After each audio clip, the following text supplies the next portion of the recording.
Chapter 1. The Manor of the Black Hart stood on the final crest of the Ethelwood, a skeletal monument of cold gray stone against a sky perpetually bruised with winter's coming. To Alara, it was not a home, but a magnificent, elaborate cage, its lofty arched windows like the watchful, empty eyes of a forgotten god. She had been delivered here 5 years past, a silent, trauma-scarred offering, a collateral in a covenant sealed with more blood than wine. Her guardian, the ancient thing who owned the walls and the silence between them, was named Lord Caelan, but she often thought of him only as the Stone King, for his stillness was terrible, and his eyes, when they focused upon her, carried the cold weight of centuries. Tonight, the air itself seemed thin, strained.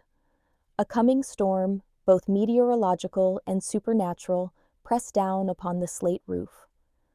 Alara sat by the library's vast, cold hearth, the only place in the manor where the illusion of warmth could sometimes be sustained, pretending to read the dense, forgotten Latin of a tome detailing the genealogy of fallen houses.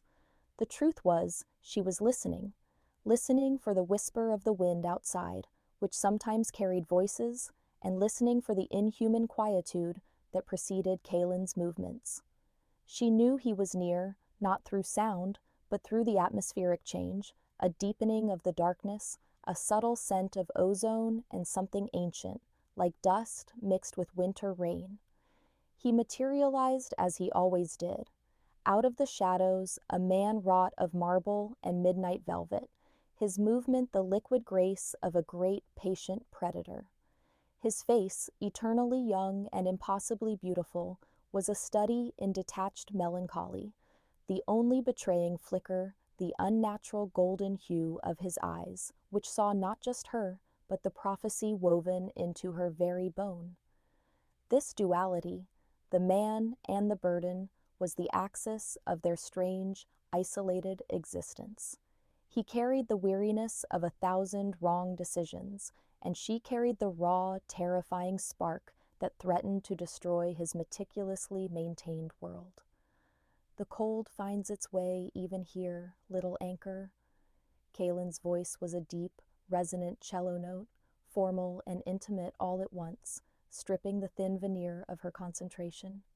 He did not ask her what she was reading, only acknowledged the persistent intrusion of their shared, hostile environment. Alara closed the book, the heavy leather cover making a soft thud that felt impossibly loud in the grand silence. She refused to look directly at him, focusing instead on the flames, which did little to banish the cold that lived within her marrow. "It is not the cold of the stones I feel, Lord Caelan," she replied, her own voice low, strained, the language formal as dictated by the covenant. Her conviction, however, was immense, a quiet, unyielding challenge to his power. She had learned long ago that fear was a poison he was used to administering. She offered him only bitter truth. The cold is the silence of the waiting. Caelan moved closer, not with threat, but with the subtle magnetism of pure, focused power. He stopped by a massive, untouched globe of the ancient world. His long, elegant fingers that had commanded legions and crushed empires, traced the forgotten coastlines of the sphere. "The waiting," he echoed, the word tasting like ash on his tongue. He finally turned, his gaze settling upon her, heavy and inescapable. "The waiting, Alara, is the price of survival, yours and mine. The veil grows thin. The ancient enemies stir in the earth, sensing the surge of power your blood promises them." He did not say our survival. He never did. His guilt demanded he carry the burden alone. He saw himself not as her protector, but as her jailer, a necessary evil tasked with preserving a weapon he deeply regretted having to wield. Alara finally met his eyes, and the melancholic resignation in her own was a small, precise wound to his ancient conscience. "Survival is a choice, my lord, not a state, and I have chosen to know. I have chosen not to be sheltered in ignorance while others make oaths upon my life." The memory of the day she arrived, of the transaction that had taken place burned in her mind. She thought not of her father, a coward who had sold his own flesh, but of the other child, the child she had failed to save, the child whose loss was the true source of her ferocious conviction. A flicker, barely visible, crossed Kaylin's face, not anger, but profound, self-directed pain. He knew the source of her pain, the raw trauma that fueled her defiance. The child, the reason her hidden power manifested not as a gentle bloom, but as a violent, self-sacrificing surge. He had sworn to protect her, yet every day she lived here was a fresh reminder of the original sin of the bargain. He stepped away from the light of the fire, retreating into the deeper shadow that was his natural element, his silhouette suddenly stark and menacing against the vaulted ceiling. Chapter 2. The air grew heavy with unspoken history, a thick, suffocating mantle of regret and fierce protectiveness that was the true atmosphere of the manor. Kaylin watched Alara, his gaze a silent argument against her open vulnerability. He recognized the immense conviction in her eyes. It mirrored the unyielding will he himself had possessed before immortality had warped the concept of conviction into the prolonged agony of responsibility. His voice, when it came, was stripped bare, purposeful, devoid of the earlier poetry. Your choice, as you call it, is a luxury afforded by the walls I have erected and the ancient names I invoke. The prophecy dictates you must survive to reach the aeternum cordis. He used the ancient tongue for the final words, his voice lowering to a near whisper that resonated with the power of the lex sanguis, the blood law that bound him. Not to know the cost, but to pay it when the time comes.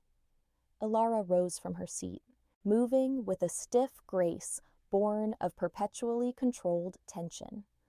The moonlight, slipping through a narrow break in the clouds, caught the sharp line of her jaw and the fierce, protective tension in her shoulders. She walked deliberately to a hidden cabinet and retrieved a bottle of his finest, deepest red wine, a vintage older than most sovereign nations, and 2 heavy crystal glasses. This was their ritual, the shared, unspoken acknowledgement of the tension, followed by the breaking of bread, or, in this case, the pouring of blood's pale analog. She filled one glass, the liquid catching the weak firelight like congealed shadow, and offered it to him. He did not move to take it. He never did. He could not risk the proximity, the scent, the subtle, devastating hum of her unique, prophetic blood. It was a self-imposed penance. She placed the glass firmly on a small, scarred side table, a defiant punctuation mark in the conversation. The prophecy is a trap built by the fearful, Lord Kaylin. It speaks only of survival, never of purpose. I know why my father brought me here. I know what he took with him when he left, and I know what the true sacrifice was that day. Her voice cracked slightly, a sharp, momentary break in her formidable composure. The words hung in the silence, barbed and focused. He sold me, but what broke me, what forced this power to take root, was the fact that he sold my baby brother, and I did not have the strength to stop it.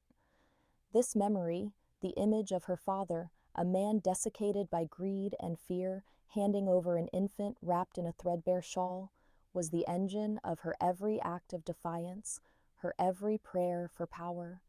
It was the core of her immense conviction. She had been 13. Kaylin's stillness intensified, becoming truly unnatural. He was a statue, carved in exquisite agony. The raw, unprotected emotion in her voice, so rarely unleashed, hit him like a physical blow, a fresh stab of the ancient guilt he carried for all the innocent blood spilled in his long existence. His perfect, pale hand, resting lightly on the cold, carved wood of the globe, suddenly clenched. The exquisite crystal wine bottle, untouched on the table beside him, groaned under the pressure of his grip.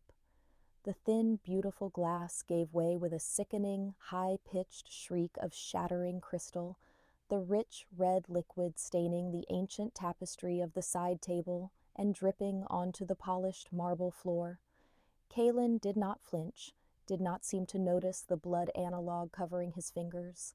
His eyes, now burning a dangerous molten gold, were fixed on Alara, his control momentarily fractured by the sheer, devastating grief and shame reflected in her face. The raw sound of the destruction was brutal, a sudden, explosive punctuation mark in their slow burn tension. "The child," he stated, his voice a guttural rasp, the formality abandoned in the face of her trauma. "The memory you harbor is a lie he constructed to ensure your compliance, to bind you to the ancient oath of deliverance." He stepped fully into the firelight, the crimson wine dripping from his hand, looking like a fresh, self-inflicted wound. He moved to her side, a rare breach of his self-imposed distance, the air thickening with the sheer weight of his proximity. "Your father did not sell a baby brother, Ilara. There was no brother. There was only you. The pain you felt was the deliberate psychic projection of the one who hunts you, meant to cripple your will." He reached out, not to touch her, but to offer the terrible, beautiful truth. His voice became a low, fierce murmur, intimate and driving. "You must learn to distinguish the memory of the trauma from the poison of the enemy. You are not defined by what you failed to save. You are defined by what you will become." He needed her to be strong, whole, unburdened by a phantom past, yet his own hands were stained, his marble mask cracked by the very guilt he sought to dispel in her. This intimate vulnerability, this moment of raw, unplanned confession, was the closest they had ever been to a true connection. Chapter 3. Alara did not recoil from Kalen's sudden, overwhelming proximity, nor did she flinch at the brutal shattering of the crystal, though her breath had momentarily caught in her throat. The sight of his perfect hand, stained crimson from the wine, was a potent visual metaphor for his own self-hatred, a creature of exquisite beauty, perpetually steeped in the analog of sin. The intensity of his confession, the forceful rejection of her most sacred and painful memory, was a betrayal in itself, far worse than any physical threat. Her conviction flared, a white-hot resentment against his attempts to define her pain. "You dare," she whispered, the words trembling with a contained fury that felt infinitely more dangerous than any outward display of rage.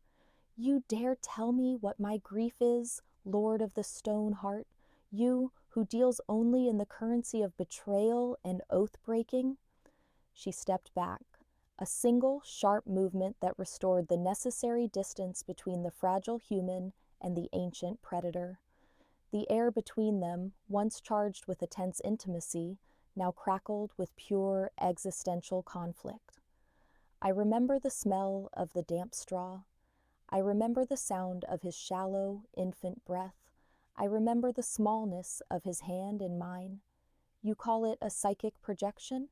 A lie constructed for compliance? Then prove it.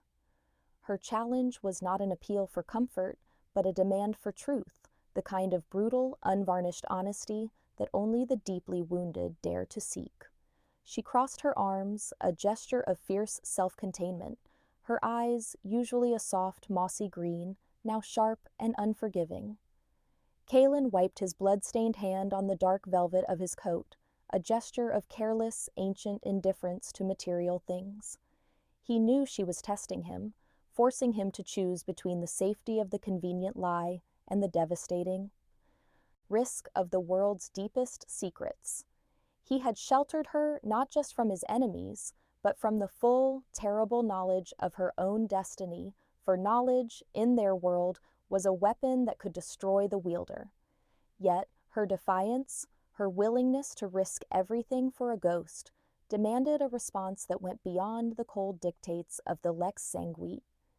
He closed the distance again, this time with a slow, deliberate grace, moving like liquid shadow given form. "I will not prove it, little anchor. I will tell you the truth, because the luxury of ignorance is finished." His voice was low, conspiratorial, yet carried the weight of 1,000 years of political maneuvering. He gestured toward a vast map of the continent, a priceless antique detailing kingdoms that had long since become dust.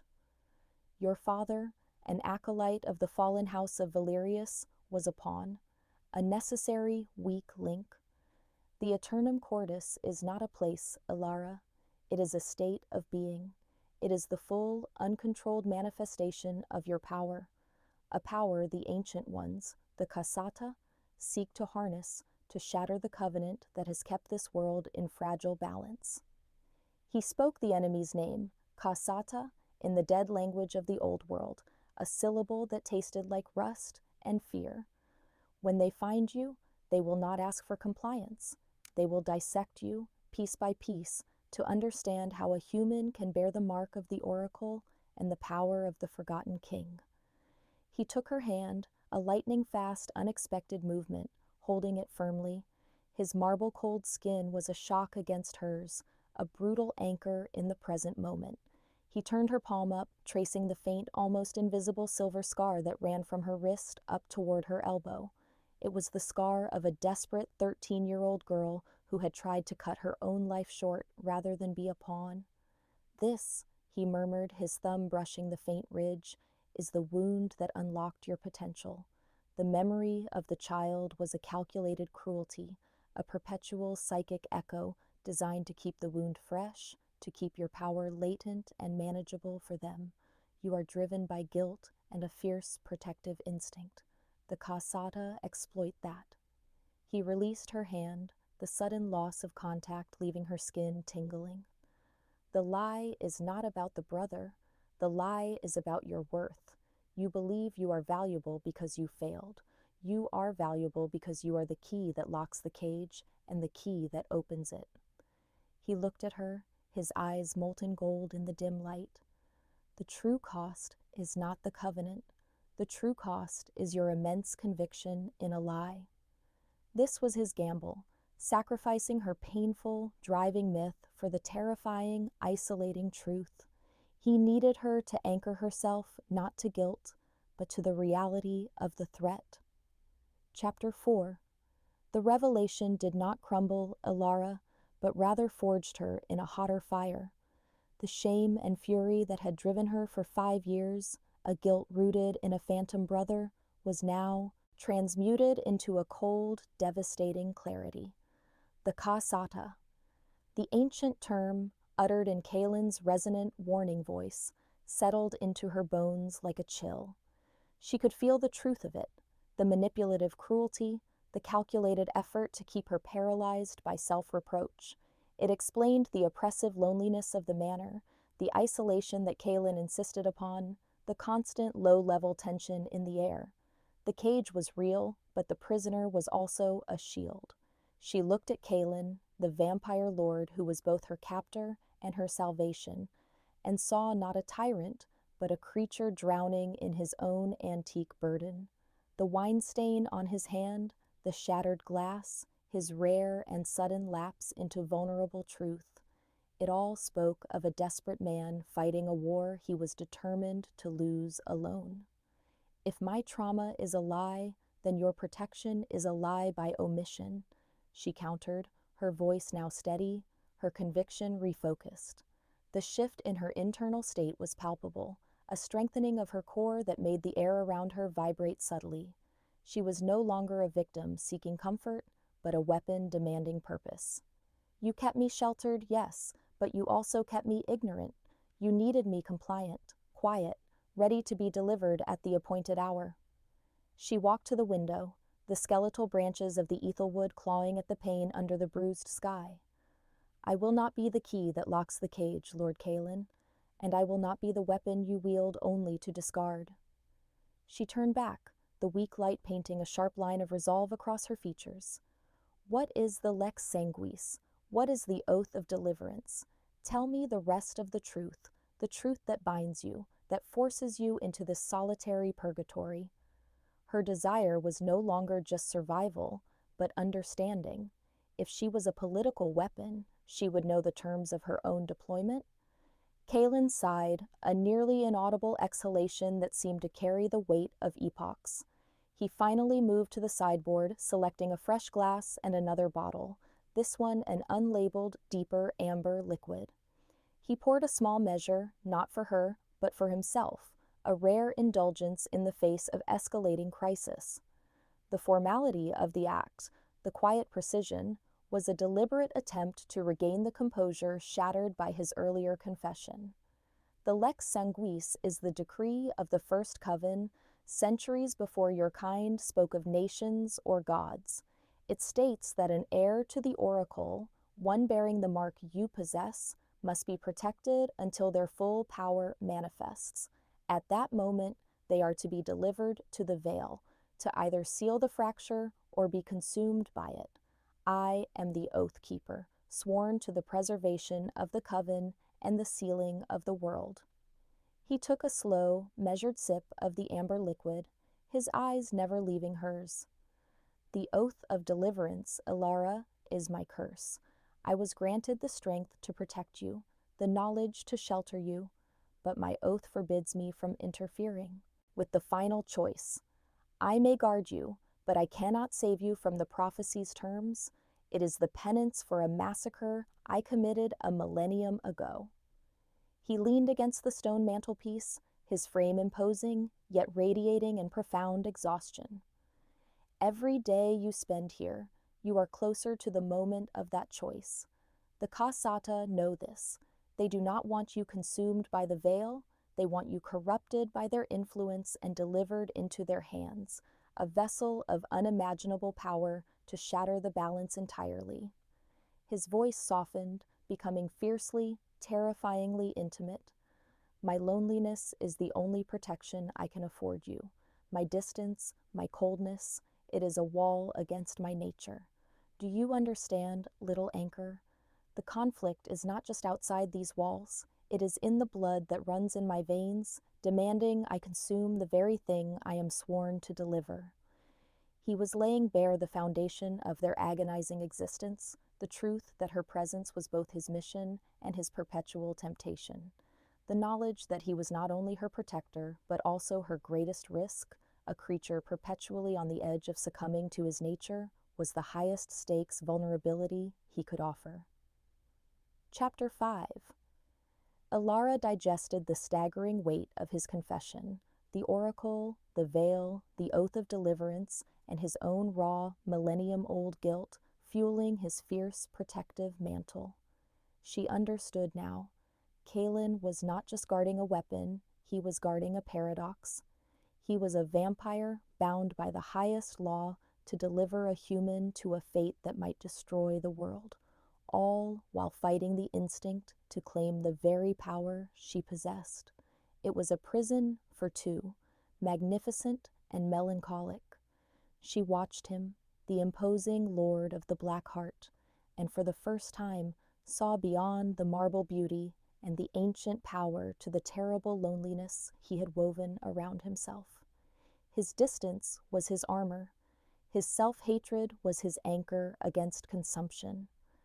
"And what is the choice?" she asked, walking toward the fire, using its thin, flickering warmth to steady the tremor that ran through her. She was no longer afraid of the knowledge, only desperate to possess it. If the prophecy says I must be delivered to the veil, where is the choice? Where is the agency you spoke of?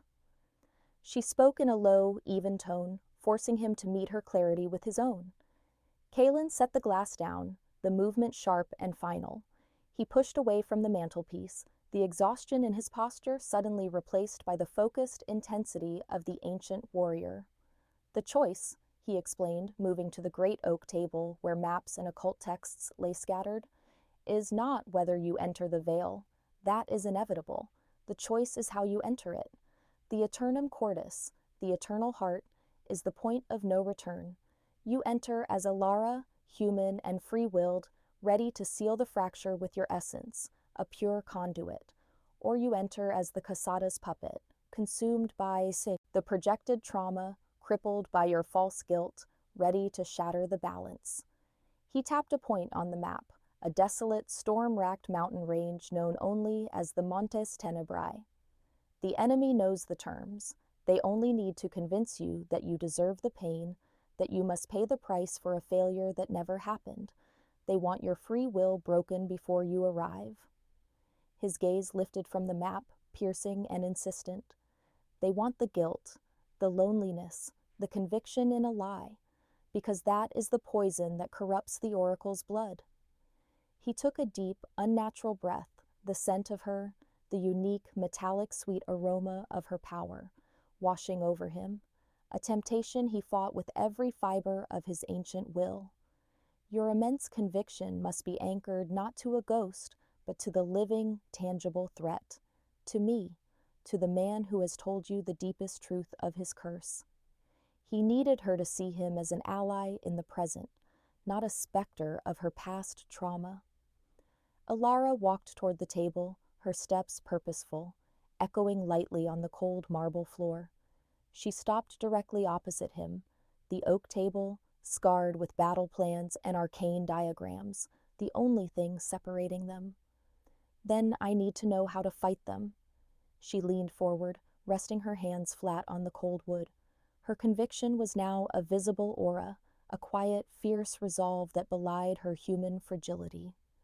You are bound by an oath of protection, Lord Kaelin, but you are also bound by the burden of your guilt. If my free will is the key to sealing the veil, then your methods of distant protection are finished. You must teach me to wield this power, not in compliance, but in defiance. She was demanding training, not shelter. She was demanding partnership, not imprisonment. The raw, desperate plea for purpose was the most beautiful, most dangerous sound Kaelin had heard in centuries. The sheer courage of her challenge, the audacity of the human demanding the ancient provide instruction against his own primal urges, was staggering. He felt a fierce, protective surge of something that was not instinctual hunger, but something deeper, more human, respect. He looked at her, at the raw, beautiful tenacity in her eyes, and knew that the ancient rules had changed. The solitary purgatory was over. He nodded once, a slow, grave movement. You wish to be anchored to a monster, little anchor? So be it. The training begins at dawn. I will teach you the Veritas Sanguis, the truth of the blood. The one who hunts you is powerful, but he is a ghost to my years. His deception ends now. His voice was low, final, an oath renewed not to a council of the dead, but to the living, defiant will of the girl before him. Chapter 6. The dawn did not bring light, but only a weaker, silver-gray shade that struggled to penetrate the perpetually stained windows of the manor. The cold remained a relentless, philosophical presence. Kaelin and Alara stood in the vast, echoing ballroom A. Space usually reserved for dust and silence, now repurposed for the initiation of a terrifying education. Kaelin, dressed in plain, dark leather instead of his customary velvet, was a study in lethal efficiency, his movement stripped of all unnecessary grace, focused, sharp, and inhumanly still. Alara wore a similar, practical garb, a tangible symbol of her commitment to defiance over compliance. The tension was not intimate today. It was professional, high stakes, the brittle clarity of a shared battlefield. The Kasata will never attack with blades, Ilara, Kaelin began, his voice dry and pedagogical, echoing in the cavernous space. Their primary weapon is psychological. They will target your vulnerability, your guilt, your loneliness, and your secondary weapon is your blood. It is an amplifier, an accelerator of your intent. He gestured toward a simple obsidian blade lying on a scarred wooden table. Your first lesson, grounding. We separate the psychic poison from the inherent power. You will focus on a tangible anchor, something real, not a memory, not a hope, something you can touch. He walked slowly toward the center of the ballroom, his gaze sweeping over the elaborate ruined plasterwork of the high ceiling. The power must be channeled through clarity. The lie of the phantom brother was a weight. You must now substitute that weight with the burden of the living oath.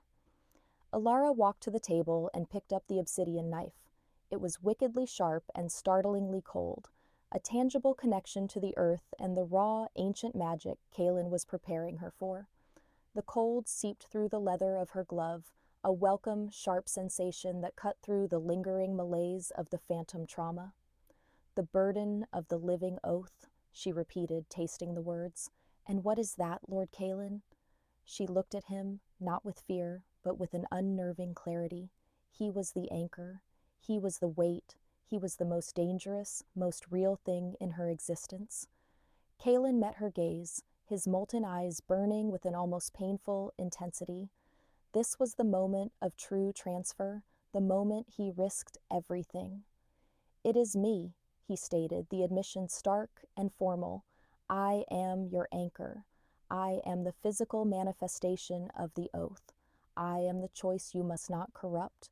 You must focus your immense conviction not on saving a ghost, but on controlling the power that threatens to destroy me. He knew his own words were a double-edged sword, designed both to focus her power and to test his resolve. He was offering himself up as the focal point of her life force, a profound, intimate act of trust in the face of his own predatory nature. He walked toward her until the distance between them was minimal, a perilous space charged with suppressed energy. Now, close your eyes. I will initiate the first link. He lifted his hand, the one that had crushed the wine bottle, and this time he did not hesitate.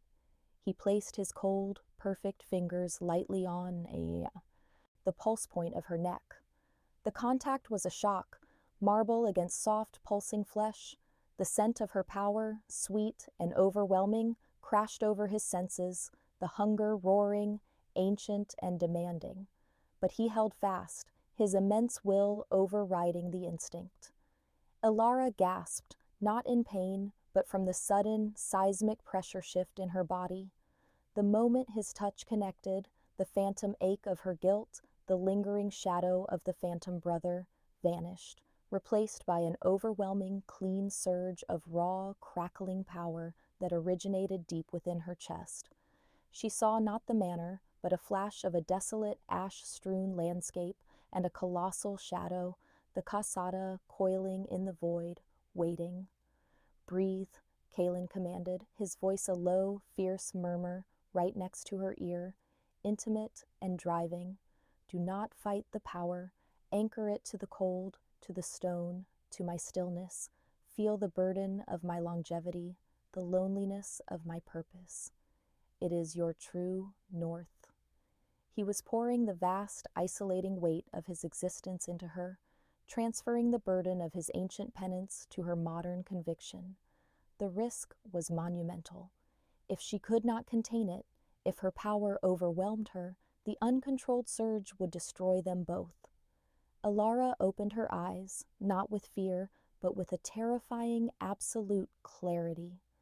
The mossy green of her irises was now shot through with a shimmering, faint silver light, a mirror of the scar on her arm.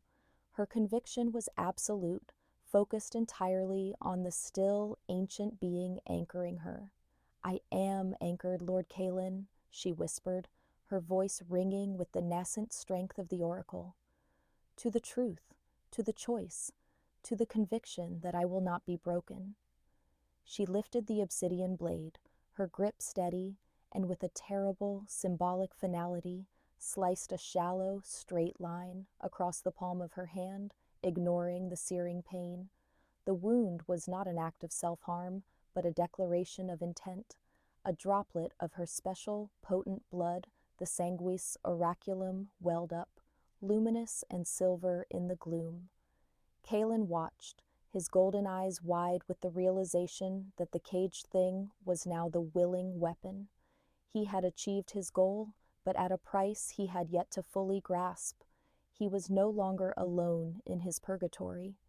He was irrevocably tethered to her. The blood, her anchor, dripped onto the cold marble floor.